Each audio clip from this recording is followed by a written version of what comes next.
Shalom, shalom mes chers frères et sœurs à travers le monde. Soyez bénis, que la grâce et la paix du Seigneur soient avec chacun d'entre vous.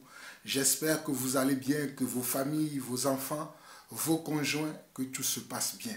De mon côté, tout va bien par la grâce de Dieu.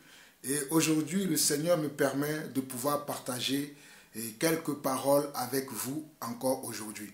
Aujourd'hui, nous allons parler de plusieurs choses. Je vais vous montrer plusieurs vidéos que je vais commenter parce qu'il y a des enseignements erronés, des hérésies qui circulent aujourd'hui sur le net et je reçois souvent ces enseignements venant des frères qui souhaitent mon avis sur ces enseignements-là. Donc aujourd'hui, nous allons parcourir 3 vidéos dans 3 enseignements différents où je vais partager mon opinion, pas mon opinion personnelle, mais l'opinion de la parole sur ces enseignements-là. Mais avant d'entamer ces enseignements, prions ensemble notre Seigneur avant de commencer. Éternel notre Dieu, nous te bénissons, nous te glorifions, nous te rendons toute la gloire. Toi qui es notre Père, toi qui es notre Seigneur, toi qui nous as donné ta vie afin que nous puissions avoir la vie et la vie en abondance. Nous voulons encore te remercier ce matin. Nous voulons encore t'élever, nous voulons encore t'adorer. Nous voulons encore te dire un grand merci, car sans toi, nous ne sommes rien et nous ne pouvons rien.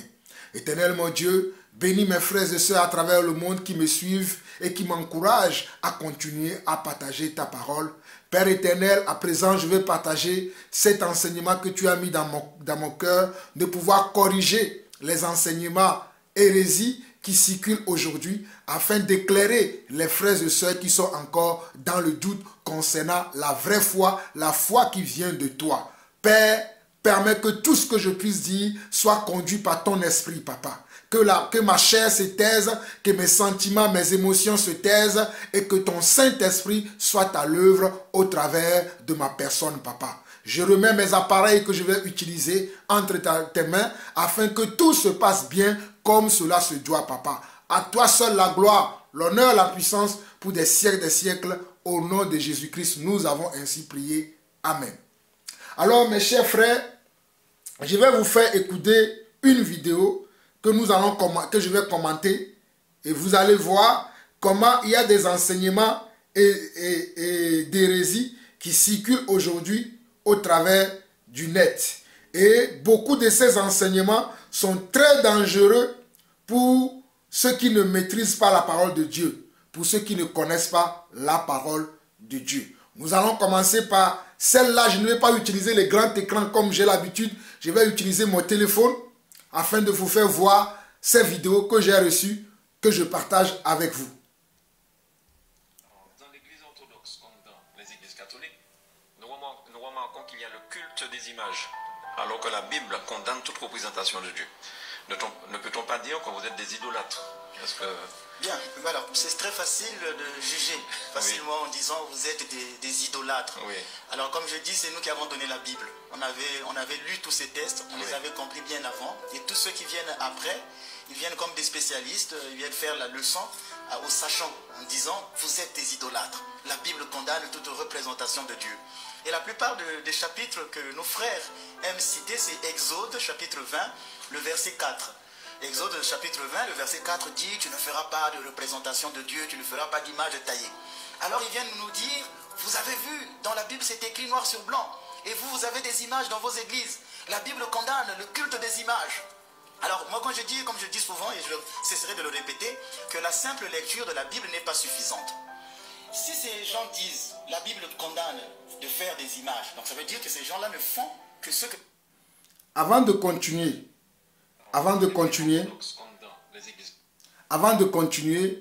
le monsieur qui est reçu sur ce plateau, qui parle de la Bible, qui parle de la parole de Dieu, a dit une grande hérésie ou un grand mensonge. Il a dit que c'est eux, l'église catholique, qui a une branche qu'on appelle l'église orthodoxe. Il dit que c'est eux qui ont donné la Bible aux croyants du monde. Est-ce que vous croyez la même chose? Est-ce que c'est l'église catholique ou qui a une branche qui est l'église orthodoxe? Est-ce que ce sont eux qui ont donné la Bible aux croyants du monde? La Bible tire son origine du pays qu'on appelle l'Israël. La Bible vient de l'Israël. Si on veut parler physiquement de la Bible. Mais la Bible vient de Dieu. Mais si nous voulons dater sur la terre d'où vient la Bible, ou bien trouver l'origine de la Bible, on va dire l'origine physique de la Bible, nous allons citer l'État d'Israël, puisque la Bible vient des Juifs. La Bible ne vient pas des Romains. La Bible vient des Juifs. Et mais ce monsieur dit que c'est eux, c'est-à-dire l'Église catholique qui a une branche, qui est l'Église orthodoxe, ce sont eux qui ont donné la Bible aux croyants du monde, ce qui est une hérésie, ce qui est un grand mensonge. Parce que nous savons que la Bible vient des Juifs. Nous savons que la foi vient des Juifs. Toutes les écritures que nous lisons dans la Bible tirent son origine de l'Israël. C'est-à-dire des premiers croyants. Des premiers croyants. Je ne crois pas que Moïse était romain. Je ne crois pas que Abraham était romain. Je ne crois pas que Noé était romain. Je ne crois pas que Adam et Ève étaient romains. Ce sont des gens qui viennent comment? De l'Israël. Je ne crois pas que Matthieu, Jean, Luc, pour ne citer que ceux-là, sont des Romains. Ce sont des gens qui viennent de l'Israël. Et ce sont eux qui ont écrit la parole de Dieu. Ce sont ces gens-là que je viens de citer. Ce sont eux qui ont écrit la parole de Dieu. Ésaïe est un prophète qui vient de l'Israël. Zacharie est un prophète qui vient de l'Israël. L'apôtre Pierre est un apôtre qui vient de l'Israël. Paul est un juif. Mais ce monsieur dit que c'est eux qui ont donné la Bible. La Bible tire son origine de l'Israël. Voilà comment les gens qui ont fait l'école théologique comme moi aussi j'ai étudié la théologie, j'ai fait l'école théologique. Mais quand Dieu m'a ouvert les yeux de comprendre la parole de Dieu, il y a beaucoup d'hérésies qu'on nous enseigne dans les écoles théologiques. Voilà pourquoi les gens tiennent ce genre de propos. Quand on fait les écoles théologiques ou les écoles bibliques, où on nous enseigne des histoires incongrues, voilà comment les gens peuvent venir sur des plateaux de télévision et vont tenir de tels genres de propos que c'est eux qui ont donné la Bible. Quelle hérésie, quel mensonge. La parole de Dieu vient de Dieu. Déjà dans Jean 1, on nous dit qu'au commencement était la parole. La parole était avec Dieu et la parole était Dieu. Donc c'est ceux qui ont été des témoins. Ceux qui ont été des témoins de la parole de Dieu, qui ont écrit la Bible. Je répète encore, ceux qui ont été des témoins de la parole de Dieu, ce sont eux qui ont écrit la Bible. Ce n'est pas l'Église catholique qui est apparue plus tard, qui a écrit la Bible. Ce n'est pas l'Église orthodoxe qui est apparue plus tard, qui a écrit la Bible. Mais ce sont les gens à qui Dieu s'est révélé qui ont écrit la Bible. Quand nous prenons, par exemple, le livre de Genèse, selon les textes bibliques, ce sera écrit par Moïse. C'est à Moïse que Dieu a révélé comment il a créé la terre, comment il a créé le ciel, comment il a créé tout ce qui existe sur la terre. C'est Dieu qui a révélé ça à Moïse et Moïse a écrit ça dans un livre. Et c'est toutes les révélations que Dieu a données à ses serviteurs datant d'autrefois, plus les témoins de ce que Jésus-Christ a fait sur la terre lorsqu'il était venu lui-même sur terre, ce sont tous ces récits-là qui composent la Bible. Ce sont tous ces récits-là qui composent la Bible. Certes, elle a été traduite d'abord de l'araméen au grec et du grec dans toutes les autres langues qui existent sur la terre. Je répète encore, ce livre qu'on appelle la Bible a été traduit soit de l'araméen, soit de l'hébreu au grec. Écoutez-moi très bien, je répète encore, soit cette Bible a été traduite de l'araméen ou de l'hébreu au grec et du grec, elle a été traduite dans toutes les autres langues de la terre. Elle a été traduite du grec à l'anglais, du grec à l'allemand, du grec au français, du grec en italien, du grec en espagnol, du grec, ainsi de suite, ainsi de suite, ainsi de suite, jusqu'à elle a été traduite dans ma langue maternelle qui est le Mina, ou bien qui a été traduite dans d'autres langues de mon pays d'origine qui est l'évé, le kabye, comme chez les Congolais, il a été traduit comment? Dans le Lingala. Comme chez d'autres cultures ou d'autres ethnies sur la surface de la terre. Mais en aucun cas, nous allons dire que la Bible provient de nous. Les Malgaches, nous les Français, nous les Italiens ou nous les Espagnols. La Bible tire son origine de Dieu. Voilà pourquoi quand vous lisez, je vais vous donner un texte biblique qui parle de ça. Un texte biblique. On va lire Luc chapitre 1. Luc chapitre 1. Que les gens ne vous racontent pas n'importe quoi. Luc chapitre 1. Luc chapitre 1, rapidement. Luc chapitre 1. On va lire du verset 1 au verset 4. Plusieurs ayant entrepris de composer un récit des événements qui se sont accomplis parmi nous. Plusieurs ayant entrepris de composer un récit des événements qui se sont accomplis parmi nous. Suivant ce que nous ont transmis ceux qui ont été des témoins oculaires dès le commencement et sont devenus des ministres de la parole. Suivant la parole de qui? De ceux qui ont été témoins de ces choses. Ceux qui sont là quand ces choses se déroulaient, se passaient sur la terre, nous allons aller les interroger et nous allons faire des écrits de ces choses-là. Voici comment certains passages bibliques ont été écrits, notamment certains livres du Nouveau Testament, comme le livre de Luc ou le livre des Actes des Apôtres. Et nous continuons, il dit au verset 3. Il m'a aussi semblé bon, après avoir fait des recherches exactes sur toutes ces choses, depuis leur origine. Depuis leur origine. Ce monsieur a oublié l'origine de la Bible.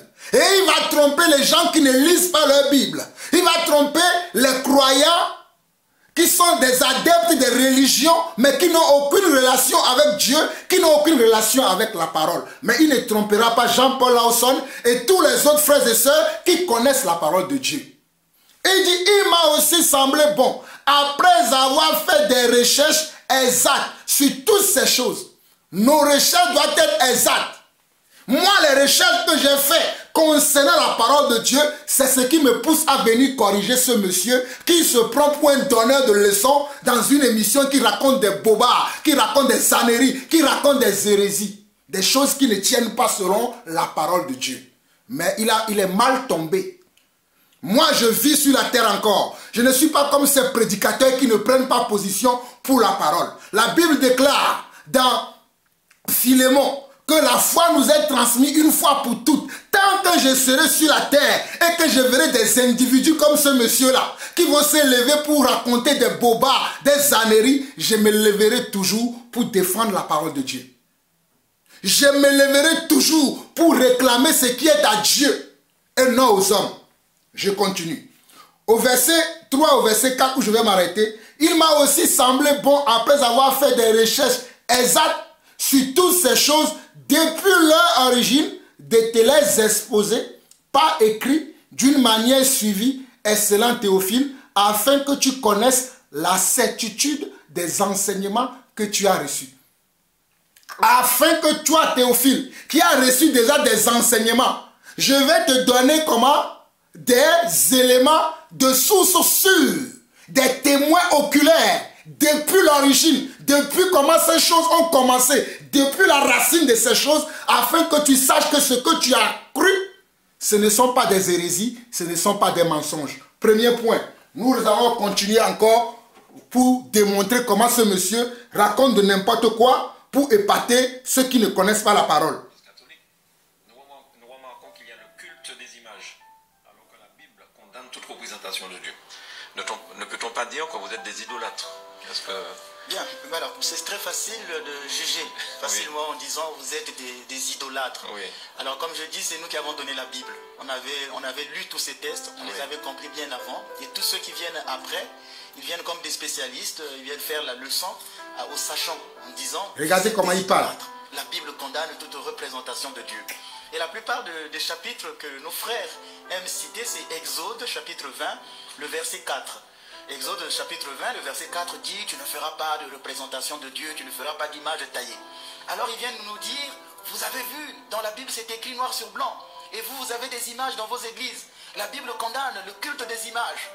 Alors, moi, quand je dis, comme je dis souvent, et je cesserai de le répéter, que la simple lecture de la Bible n'est pas suffisante.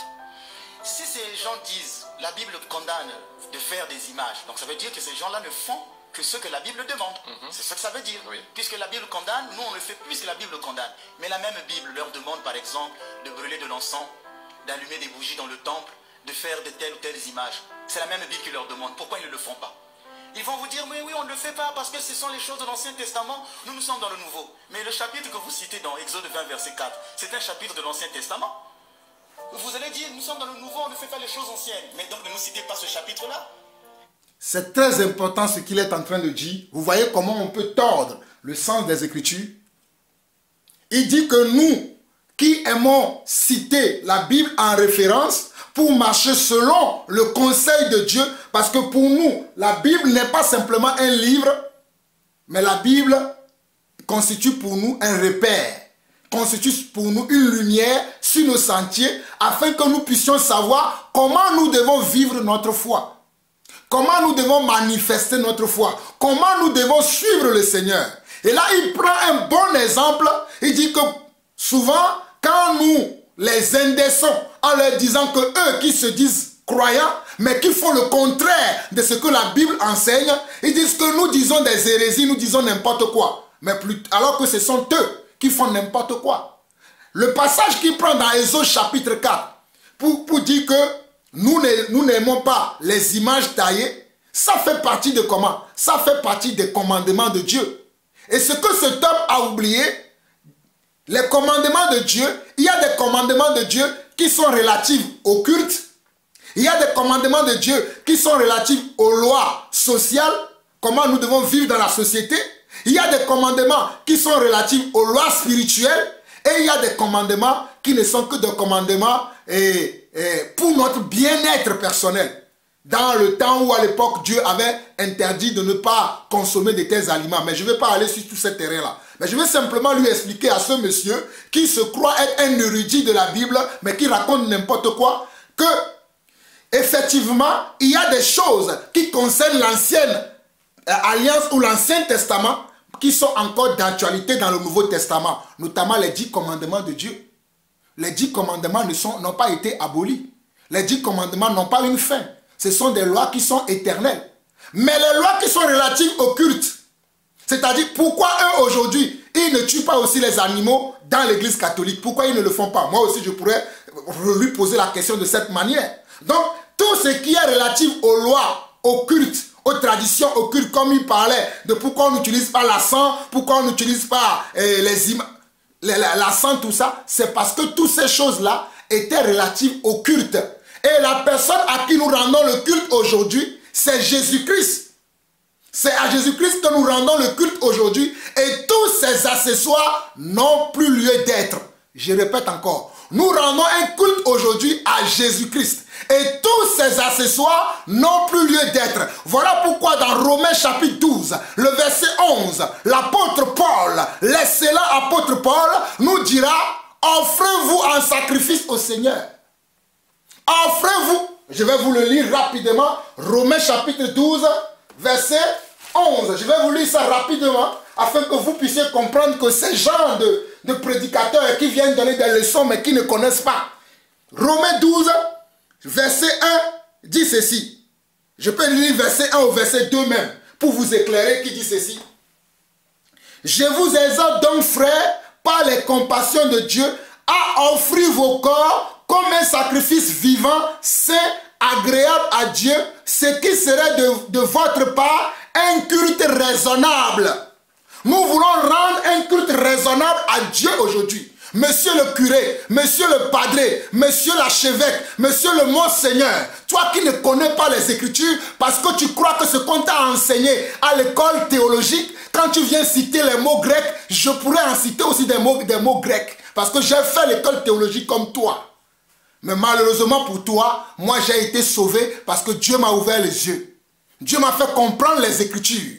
Dieu m'a donné l'esprit pour comprendre les Écritures. Toi, tu es dans la lettre, mais tu n'as pas l'esprit de la parole. Il faut que l'esprit de la parole t'accompagne afin que tu comprennes les pensées du Seigneur. Alors le Seigneur veut que nous lui rendons un culte raisonnable. Voilà pourquoi Paul dira, frère, je vous ai donc par les compassions de Dieu, à offrir vos corps comme un sacrifice comment? Vivant. Un sacrifice vivant, saint, agréable à Dieu, ce qui serait de votre part un culte raisonnable. Alors vos cultes que vous faisiez, que ce soit dans l'église catholique ou dans l'église orthodoxe, ne sont pas des cultes raisonnables, ne sont pas des cultes que Dieu agrée, parce que Dieu veut un culte raisonnable. Et dans le verset 2, on nous dit, ne vous conformez pas au siècle présent, mais soyez transformés par le renouvellement de l'intelligence, afin que vous discerniez quelle est la volonté de Dieu, ce qui est bon, agréable et parfait. Ne vous conformez pas au siècle présent, mais soyez transformés par le renouvellement de l'intelligence, afin que vous discerniez quelle est la volonté de Dieu, ce qui est bon, agréable et parfait. Non, nous ne conformons pas nous. Nous restons dans la volonté du Seigneur. Nous faisons ce que Dieu nous conseille. Nous ne changeons pas les conseils de Dieu parce que nous pensons que nous sommes devenus plus sages que Dieu. Continuez à écouter. Parce que c'est au nom de la Bible, au nom de la Bible. Mais en fait, ces gens-là même ne respectent pas leur propre Bible. C'est pourquoi il faut demander pourquoi vous faites ça. Au lieu de dire vous êtes, au lieu de juger, il faut d'abord demander mais pourquoi vous avez des images dans votre église. Et aujourd'hui, laissez-moi vous expliquer. En fait, ce chapitre de l'Exode 20, verset 4 répond à un contexte. Le contexte, c'est que le peuple d'Israël sort de l'Égypte. En Égypte, il y avait le culte des images, des idoles. Et il y aura bientôt le veau d'or que le peuple va faire dans le désert. Ils vont adorer un veau d'or. Alors Dieu veut interdire son peuple de ne pas faire une réminiscence de la religion égyptienne. S'il leur laisse faire, ils vont tomber dans cette idolâtrie des Égyptiens. Qu'est-ce que vous appelez réminiscence? C'est-à-dire repartir dans la religion des Égyptiens. Par exemple, chez les Égyptiens, le soleil était considéré comme un dieu. Ils adoraient le soleil. Mais déjà, Dieu leur montre que le soleil, ce n'est qu'une créature. C'est pourquoi dans Genèse, on dit Dieu fit les luminaires. C'est une grande révélation pour les Juifs de comprendre qu'en fait, le soleil n'est pas Dieu. Il ne peut pas être adoré, ce n'est qu'une créature. Ce que les Égyptiens ne savaient pas. Donc il y a là une pédagogie de Dieu. Dieu veut leur montrer que si vous faites ces images-là, vous allez tomber dans l'idolâtrie des Égyptiens. Et ce commandement s'inscrit dans un contexte, il dit, tu aimeras le Seigneur ton Dieu de tout ton cœur. Donc en fait, lorsqu'une personne n'aime pas Dieu, quelqu'un aime sa voiture, aime sa femme, aime son argent plus que Dieu, là nous sommes dans l'idolâtrie. Ce n'est pas une image de Jésus-Christ en tant que tel qui m'emmène vers l'idolâtrie, mais c'est tout ce qui n'est pas Dieu. Parce que même dans la même Bible, vous verrez que Dieu va autoriser plus tard le culte des images. C'est Exode 20, verset 4 qui dit « Tu ne feras pas d'idole ». Mais dans Exode 25, le verset 17, Dieu demande au peuple de fabriquer des statues pour le temple. Dans le temple d'Israël, il y avait des statues, comme les chérubins qui étaient brodés. Il y avait l'arche d'alliance, ce sont des objets. Ces objets-là étaient vénérés, encensés. Il y avait des statues dans le culte. Par exemple, quand le Seigneur a voulu construire le temple, oh Seigneur, ouvre les yeux de ces aveugles-là, papa. S'il te plaît, Seigneur, ouvre les yeux de ces hommes aveugles. Comme chez moi, là, vous voyez ces choses-là. Regardez, chez moi, ça c'est un tableau. C'est une décoration. Je ne vais pas venir devant ce tableau et lui rendre un culte. C'est ce que le Seigneur a interdit. Je ne vais pas m'agenouiller devant ce tableau et lui rendre un culte. J'ai des photos de mes enfants dans ma maison. Si je tourne la caméra de ce côté, vous allez voir. Bon, je ne vais pas faire trop de gymnastique, mais vous comprenez que ce que ce monsieur raconte n'a pas de tête ni queue. Il raconte des choses parce qu'il n'a pas l'esprit. Voilà, les gens qui n'ont pas l'esprit, c'est comme ça qu'ils parlent. Ils lisent les choses dans la lettre, ils ne comprennent pas la pensée de Dieu. Il dit que non, plus tard dans le temps, Dieu a autorisé le culte comment? Des images. Dans quel verset? Dans quel verset? Ça, c'est une interprétation particulière. C'est une interprétation particulière. Il dit que le Seigneur a autorisé. Est-ce qu'il peut nous donner le verset explicitement que le Seigneur a autorisé ça? Nous avons donné un verset explicitement pour dire que le Seigneur interdit ce genre de choses. C'est ce qu'ils cherchent à contredire, pour soutenir leur mensonge, pour soutenir comment leur bassesse. Et maintenant, regardez comment ils prennent des versets hors contexte pour justifier justifier comment leurs mensonges et leurs hérésies qu'ils pratiquent dans leurs assemblées. Ils prennent des versets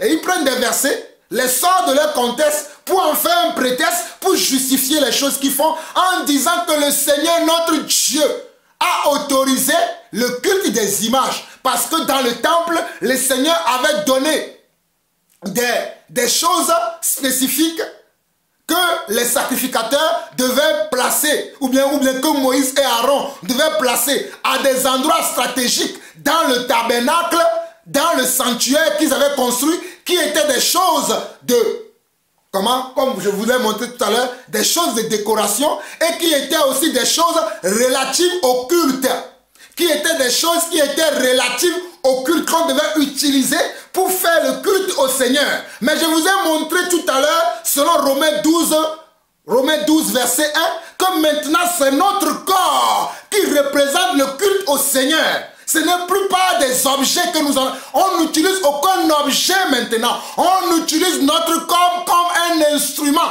pour... Oh, Shaïkaraba. On utilise notre corps aujourd'hui pour adorer le Seigneur. Il n'y a plus lieu d'utiliser aujourd'hui comment?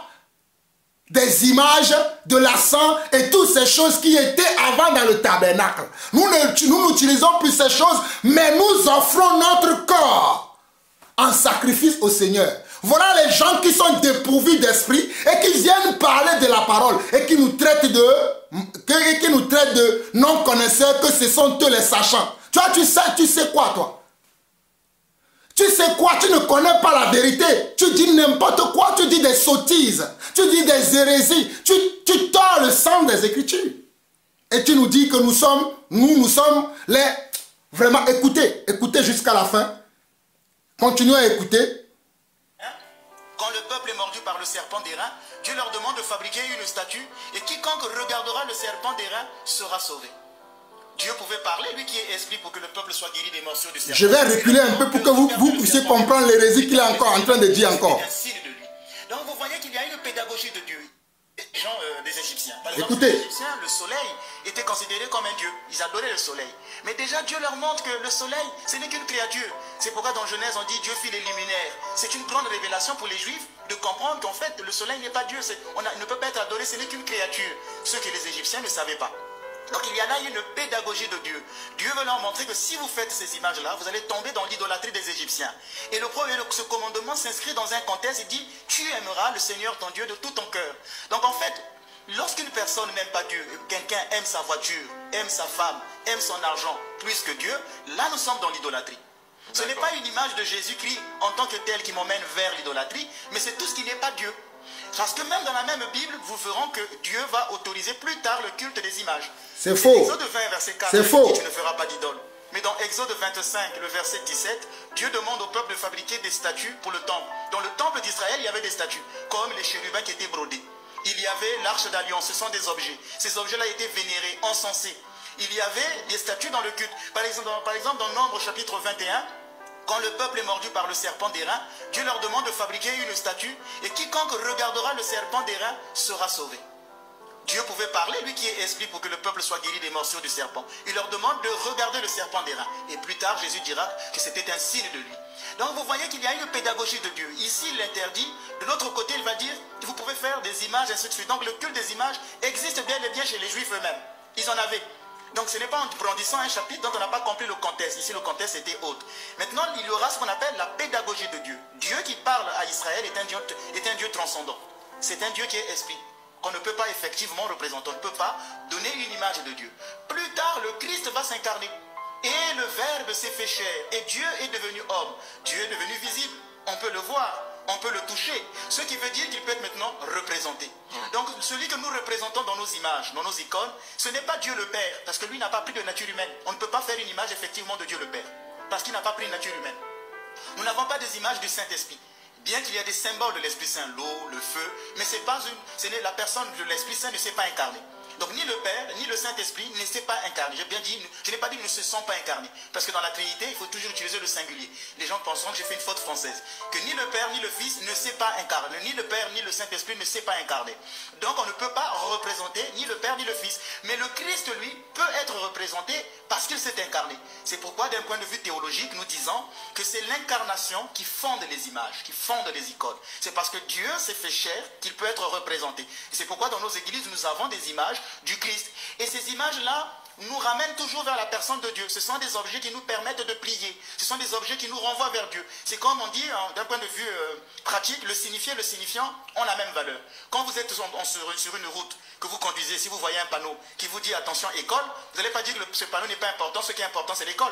Donc le signifié et le signifiant ont la même importance. Ce panneau vous renvoie à une réalité. Donc l'image nous renvoie à une personne. Ce n'est pas parce que ce n'est pas important. La photo de votre père, elle est importante. Aujourd'hui, si quelqu'un prend la photo de votre papa et la brûle, pourtant il n'a pas brûlé en tant que tel votre père. Il a brûlé que la photo. Vous direz, ben, faites comme cela. Vous allez voir que vous allez vous mettre en colère. De même pour la photo de votre maman. Donc il y a une dimension comme si cette chose signifiait la personne elle-même. C'est pourquoi le signifié renvoie au signifiant et le signifiant renvoie au signifié. Donc il ne faut pas dire, ce n'est qu'une image. L'image du Christ est relative au Christ. Ça nous renvoie à la personne même. C'est pourquoi les pères, comme Saint Jean Damascène dit, celui qui vénère une icône ne vénère pas une icône, mais vénère la personne qui est peinte dans l'icône. Donc ce n'est pas le bois, la couleur que nous vénérons, mais ce qu'elle représente. C'est la même chose pour le drapeau, par exemple le drapeau français. Pourquoi dans certains pays, lorsqu'on veut revendiquer, on veut être contre un pays, on brûle le drapeau du pays? Pourtant, on aurait dit on a brûlé le drapeau, mais est-ce que vous avez été brûlé en tant que Français? Est-ce que le chef de l'État, les ministères ont été brûlés? Non, pourtant. Mais pourtant, ce geste est grave. Donc, cette chose, ce drapeau nous renvoie à une chose. Et c'est pourquoi nous, dans les églises, nous vénérons les icônes. On ne peut pas parler en tant que tel vraiment de culte des images, parce que le culte est rendu à Dieu, mais au moyen de l'image. Ok, vous avez vu? Dans l'église orthodoxe, comme dans les Vous avez vu? Vous voyez comment ces gens ont la manipulation de la langue. Ils manipulent la langue, ils manipulent leur langue pour pouvoir tromper ceux qui sont faibles d'esprit. Pour pouvoir, je dis bien, pour pouvoir tromper ceux qui sont faibles d'esprit. J'ai déjà expliqué une première partie. Dans la seconde partie, regardez l'exemple que ce monsieur va prendre concernant le serpent d'airain. Le serpent d'airain que Moïse avait fait, Moïse ne l'a pas fait lui-même. Il y avait un problème dans le camp. C'est-à-dire, il y avait un serpent qui mordait les enfants dans le temple, dans le camp. Et Moïse a prié, a demandé à Dieu, qu'est-ce qu'il y a lieu de faire en ces circonstances-là? Qu'est-ce qu'il faut que je fasse à ce moment, à cet instant précis? Et c'est Dieu qui a demandé à Moïse, tu feras un serpent d'airain que tu vas mettre quelque part dans le camp. Et lorsque quelqu'un sera encore mordu par le serpent, vous amènerez la personne devant ce serpent d'airain que tu vas faire. Et lorsque la personne regardera le serpent d'airain, la personne sera comment? Sera guérie. Et la parole va nous révéler plus tard que le serpent d'airain était une comment? Était l'image de Jésus-Christ. Était l'image du Seigneur Jésus. Comme la parole nous a révélé également que le rocher sur lequel Moïse tapait pendant qu'ils étaient dans le désert et que le peuple était assoiffé, le peuple manquait d'eau et qu'il demandait à Moïse de trouver de l'eau, de pouvoir boire de l'eau, et que Moïse avait prié et que le Seigneur lui avait révélé que tu verras comment, tu vas prendre ton bâton pour toucher comment ce rocher, et ce rocher-là va te donner de l'eau. Et on verra plus tard dans 1 Corinthiens chapitre 10 que ce même rocher-là était Jésus-Christ. Que ce même rocher, le rocher qui avait donné de l'eau au peuple juif lorsqu'il était dans les déserts, que ce rocher-là était Christ. Mais ce que cet homme a oublié, toutes ces choses-là, c'est le Seigneur lui-même qui a demandé qu'il en soit ainsi. C'est le Seigneur qui a demandé à Moïse de pouvoir représenter par le serpent d'airain. C'est le Seigneur qui lui a demandé ça. Et c'était une exception que le Seigneur a fait. Moïse, après plus tard, n'a pas fait d'autres images dans le temple. Moïse, après plus tard, n'a pas décidé de son propre chef, puisque le Seigneur lui a dit de faire un serpent d'airain. Donc aujourd'hui, maintenant, je vais faire un serpent de vache. Un serpent je sais pas, de mouton, ou de ceci ou de cela. Mais il s'est cantonné à rester que dans ce que Dieu lui a dit. Il n'a pas inventé lui-même d'autres choses sous prétexte Et voilà, le Seigneur a donné a autorisé le culte des images. Et voilà un autre grand blasphème que ce monsieur a dit. Il a dit que, oh my God, que le Seigneur pardonne ce monsieur, que le Seigneur pardonne tous les gens qui croient ces choses. Ce monsieur a dit que l'image du Christ qu'ils adorent là, que ce serait le vrai image du Seigneur parce que le Seigneur s'est incarné. Mais ce qu'il a oublié, à l'époque où le Seigneur s'est incarné, la photographie n'existait pas. À l'époque où le Seigneur Yeshua, Mashiach, s'est incarné, la photographie n'existait pas encore. Alors, l'image qu'il présente aux gens, ils l'ont trouvé où? That is the question, disent les Anglais. Je répète encore, à l'époque où notre Seigneur, le Mashiach, alléluia, le Mashiach que nous aimons, le Mashiach que nous adorons, lorsque le Mashiach s'est incarné sur la terre, lorsque le Verbe est devenu chair sur la terre, à cette époque-là, le caméra n'existait pas. Comme vous me voyez en caméra aujourd'hui, à cette époque-là, le caméra, l'image n'existait pas. Faire une photo d'une image n'existait pas. On pouvait, avec l'agile, faire une image. On pouvait, avec l'agile, ou bien avec des dessins, dessiner des choses. Mais photographier une personne, ça n'existait pas. Alors, ils ont fait l'image là comment? Ça, c'est la première question. Et la deuxième chose, qui leur a autorisé de faire ça? Est-ce que Jésus a demandé qu'on fasse son image? Jésus n'a pas demandé ça. Voilà pourquoi c'est que lui-même, il a dit dans Exode 4, le condamne. Puisque Jésus a dit, ne faites ni d'image, ni de représentation quelconque. Regardez, le passage dit, ne faites ni d'image, ni de représentation quelconque des choses qui sont dans les cieux, des choses qui sont sur la terre ou sous la terre, pour pouvoir les vénérer ou les adorer. Pour pouvoir les vénérer ou les adorer. Mais eux, ils adorent les statuettes. Ils vénèrent les statuettes. Ils adorent les statuettes. Sous prétexte que, comme plus tard, Dieu a ordonné à Moïse de faire un serpent d'airain dans une situation quelconque, dans un moment quelconque. Donc nous aussi aujourd'hui, nous pouvons faire des serpents d'airain. Mais tu ne comprends rien, tu ne comprends pas la parole de Dieu. Alléluia. Tu ne comprends pas la parole de Dieu. Aujourd'hui, c'est Jésus-Christ qui sert comment? Qui sert de sacrifice pour nos péchés, qui sert de rançon pour tout, qui sert comment je veux dire, des instruments de sacrifice. Jésus-Christ est le sacrifice lui-même, il est l'instrument lui-même, il est tout. Donc on ne peut plus utiliser autre chose. On ne peut rien utiliser en dehors de ce que Dieu lui-même a autorisé. Alors qu'il nous montre dans le Nouveau Testament, dans la Nouvelle Alliance, lequel de nos pères, c'est-à-dire ceux qui nous ont précédés dans la foi, qui ont utilisé des images. Qu'il nous montre maintenant dans la Nouvelle Alliance, lequel de nos pères qui ont utilisé des images. Sauf que, ce qu'il a oublié, c'est que dans la Nouvelle Alliance, on nous dit plus tard dans les livres d'Hébreux, vous pouvez lire, vous pouvez méditer, Hébreux chapitre 7, Hébreux chapitre 8, Hébreux chapitre 9, Hébreux chapitre 10, dans toutes ces choses-là, on dit que le Seigneur Yeshua Meshiach, le Seigneur Jésus-Christ est comment? Est le sacrificateur excellent. Et que la Nouvelle Alliance a pris fin. L'Ancien Testament a pris fin pour céder sa place à la Nouvelle Alliance. L'Ancien Testament, l'Ancienne Alliance, tous les commandements, toutes les choses qu'on faisait dans l'Ancienne Alliance qui étaient relatives au culte ont pris fin pour céder leur place maintenant à ce qui est nouveau. Et si l'Ancien a vieilli, il doit disparaître pour céder la place au nouveau, à la nouvelle chose, à la nouvelle loi. Regardez, même dans le monde, quand il y a une loi qui est votée et que cette loi-là a subi une transformation ou bien a subi une progression, qu'est-ce qui se fait dans le monde? L'ancienne loi est comment? Est mise au placard et c'est la nouvelle loi qui est appliquée. Et c'est la nouvelle loi qui est appliquée. Mais quelle est la nouvelle loi qu'ils pratiquent dans leur église orthodoxe? Vous voyez que ces gens-là ne connaissent pas la parole de Dieu. Je vais vous lire un passage dans Hébreux chapitre 7 rapidement.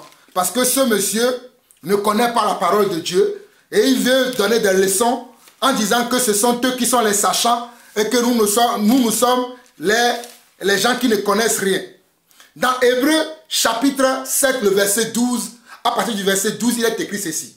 Car le sacerdoce étant changé, il y a aussi nécessairement un changement de loi. Est-ce que ce monsieur a lu ça?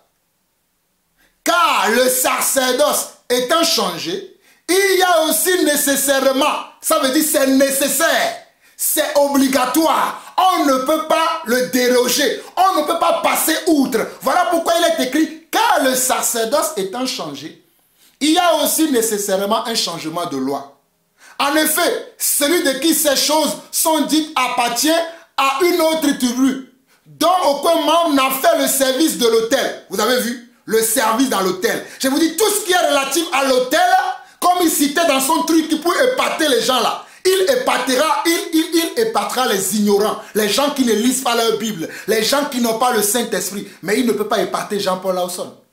Je continue. Verset 4. Car il est notoire que notre Seigneur est sorti de Juda, tribu dont Moïse n'a rien dit pour ce qui concerne le sacerdoce. Pour ce qui concerne comment? Le sacerdoce qui était relatif au culte, qui était relatif aux objets dans le culte, comme il aime citer les objets. Verset 15. Cela devient plus évident encore quand il paraît un nouveau sacrificateur à la ressemblance de Melchisédek, institué non d'après la loi d'une ordonnance charnelle, non d'après la loi d'une ordonnance charnelle. Alléluia. Amen. Amen. Amen. Voilà. Regardez. Cela devient plus évident. Cela devient plus évident. Nous sommes dans Hébreux 7, le verset 15. Encore, quand il paraît un autre sacrificateur à la ressemblance de Melchisédek, institué non d'après la loi d'une ordonnance charnelle, mais selon la puissance d'une vie impérissable, car ce témoignage lui est rendu. Tu es sacrificateur pour toujours, selon l'ordre de Melchisédek. Il y a ainsi abolition. Il y a ainsi abolition. Hébreux 7, verset 18. Il y a ainsi abolition d'une ordonnance antérieure à cause de son impuissance et de son inutilité. Est-ce que ce monsieur connaît les Écritures? Hébreux 7, verset 18 dit, il y a ainsi abolition d'une ordonnance antérieure à cause de son impuissance et de son inutilité. Car la loi n'a rien amené à la perfection et introduction d'une meilleure espérance par laquelle nous nous approchons de Dieu. Car la loi n'a rien amené à la perfection ou introduction d'une meilleure espérance par laquelle nous, les croyants, nous nous approchons de Dieu. Et cela n'a pas eu lieu sans serment. Et cela n'a pas eu lieu sans serment. Car les Lévites sont devenus sacrificateurs sans serment. Mais Jésus-Christ l'est devenu avec serment par celui qui lui a dit, le Seigneur a juré et il ne se repentira pas. Tu es sacrificateur pour toujours selon l'ordre de Melchisédek. Jésus est par cela même le garant d'une alliance plus excellente. Jésus est par cela même le garant d'une alliance plus excellente. Hébreux 7, verset 22. Je relis encore pour vous le verset 21 au verset 22. Car les Lévites sont devenus sacrificateurs sans serment, mais Jésus-Christ l'est devenu avec serment par celui qui a dit, le Seigneur a juré et il ne se repentira pas. Tu es sacrificateur pour toujours selon l'ordre de Melchisédek. Jésus est par cela même le garant d'une alliance plus excellente. Voilà ce que cet homme n'a pas compris. Voilà pourquoi il est là, à tergiverser, à aller dans tous les sens, à prendre des versets en contexte pour justifier leurs hérésies, leurs mensonges, leur idolâtrie. Jésus n'a jamais accepté l'idolâtrie et Jésus n'a jamais enseigné l'idolâtrie. Ni dans l'ancienne alliance, ni dans la nouvelle alliance, Jésus n'a jamais accepté l'idolâtrie. Voilà pourquoi la Bible nous dira plus tard, dans le livre d'Hébreux encore, chapitre 10, que le Seigneur est le même hier, aujourd'hui et éternellement. S'il n'a pas accepté l'idolâtrie hier, ce n'est pas aujourd'hui qu'il acceptera et il ne l'acceptera pas non plus demain. Voilà la vérité que je voulais vous révéler. Faites attention aux vidéos qui circulent aujourd'hui sur le net. Vous avez écouté votre serviteur, l'apôtre Jean-Paul Lawson. Shalom, la seconde vidéo suit très bien, tout de suite là. La seconde vidéo suit pour encore vous révéler d'autres choses. Shalom, shalom, shalom.